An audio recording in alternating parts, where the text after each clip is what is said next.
Figurez-vous qu'au rayon électricité du supermarché près de chez moi, j'ai cru apercevoir mon voisin, mais j'étais pas sûr.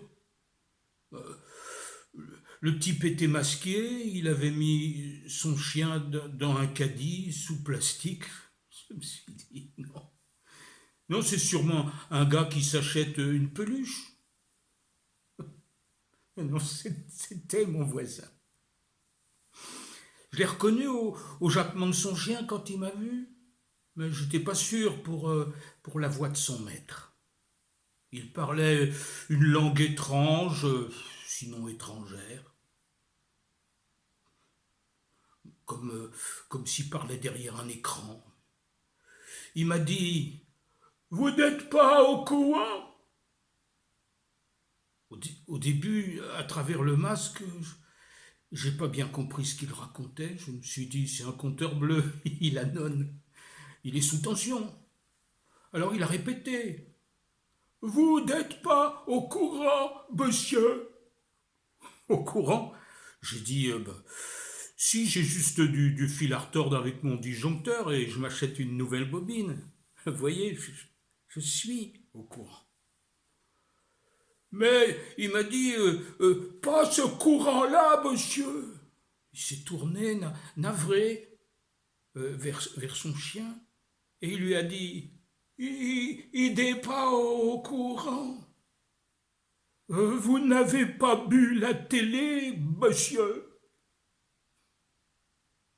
Comme il regardait mon pull en me parlant de la télé, je me suis dit: il croit que c'est du cachemire. J'ai dit non, mais quand je vois la télé, moi, figurez-vous, je l'éteins. Il avait l'air stupéfié, hein, comme pétrifié.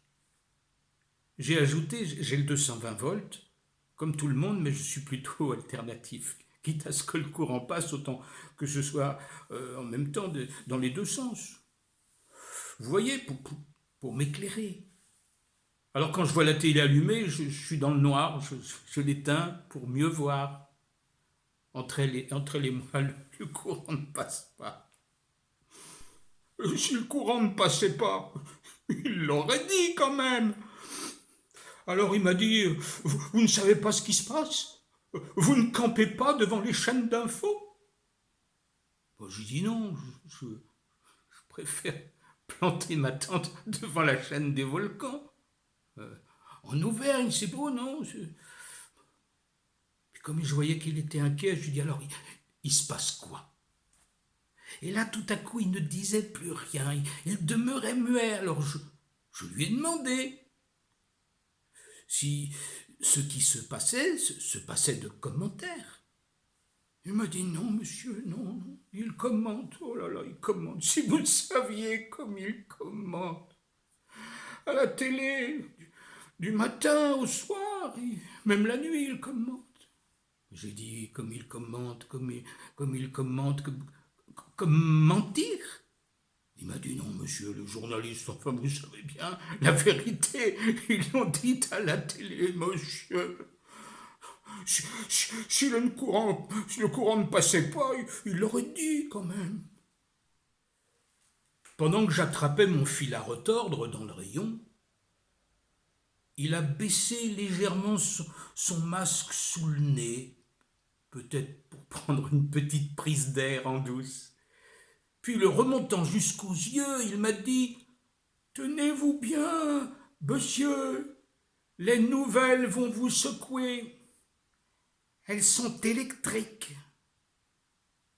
Moi, j'étais relié à la Terre, je lui ai dit: Allez-y, de toute façon, je suis un électron libre. Alors il s'est approché tout en prenant soin de respecter une certaine distance et m'a dit: Il y a la rubéole du chien jaune qui vient de doubler la variole du singe après avoir accroché le rhume du pangolin, mais dans un virage plutôt relevé. Dans une côte de 300 à 600%, monsieur, ils l'ont dit à la télé, ils ont donné tous les pourcentages. Les tests aux formoles sont formels. Il y aurait des coureurs asymptomatiques et sans symptômes qui seraient malades et la courbe n'en finirait pas de monter. J'ai dit, ah bon, j'étais pas au courant. C'est une course? Oui, monsieur, mais c'est viral qui m'a répondu. Alors dites-moi, êtes-vous seulement vacciné? Moi, j'ai cru qu'il parlait encore de la télé, je l'ai rassuré, j'ai dit, oui, je vous le redis, je suis immunisé contre la téloche. J'ai eu largement toutes mes doses. Mais non, monsieur, contre la dysenterie du mammouth. Elle arrive. Ils l'ont dit, il y a 2 cas à Marrakech. C'est la banquise qui fond. J'ai dit, mais il n'y a pas de banquise à Marrakech. C'est vous qui le dites, monsieur. Ils ont interrogé un spécialiste, il était formel. Il faut s'inscrire dès demain sur mamoumout.com pour avoir sa dose. J'ai dit mamoumout.com, mais c'est pas plutôt une arnaque pour les chauves? Mais non, monsieur, c'est pour nous, pour tous ceux qui se font des cheveux blancs à propos de tout ce qui se passe.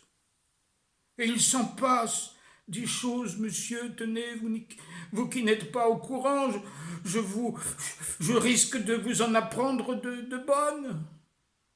De bonnes, j'ai dit, de bonnes nouvelles. Enfin, non, monsieur, les bonnes nouvelles, c'est fini, ils ont dit au moins jusqu'en 2030, c'est programmé. Et ils ont une batterie d'arguments.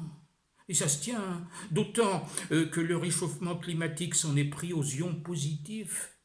La cathode a reçu l'anode de frais, et croyez-moi, elle est salée. Comme j'en connaissais un rayon en électricité, je me suis dit, si le conducteur est salé, il y a anguille sous roche. Les hauts courants sont parfois trop forts, que ce soit en mer ou bien en père. Alors j'ai rien dit de plus, mais des fois c'est pas la peine. Je suis resté muet comme une carpe diem dans le ruisseau de ma jovialité. Car le matin, j'entends les oiseaux et je dis merci d'être là. Et ça me dure toute la journée. Je n'ai pas de talent pour la peur. Mon voisin est parti à petits pas en marmonnant. Au passage, il a rempli son caddie de couches. Des fois que la dysenterie du mammouth traverse la Méditerranée, on ne sait pas. Je me demande si le chien reconnaissait la voix de son maître à travers l'écran de cellophane. Mais je constatais qu'il avait définitivement cessé d'aboyer. Il était assis, sans faim ni soif de rien, les yeux vides sur son paquet de croquettes. En rentrant, j'ai vu mon autre voisine, celle qui chante tout le temps avec la fenêtre ouverte. Elle descendait sa télé dans la rue parce que c'était le jour des monstres. On s'est souri. Il y avait comme de l'électricité dans l'air. Nous étions branchés sur la même fréquence. Il faisait beau. Je me dis que je venais de cueillir une rallonge de printemps au rayon soleil du grand magasin de Mère Nature. Bon, une autre fois, je vous raconterai comment j'ai changé de bobine. Je suis le boomerang du verbe. Alors attrapez-moi et vous aurez assommé la peur.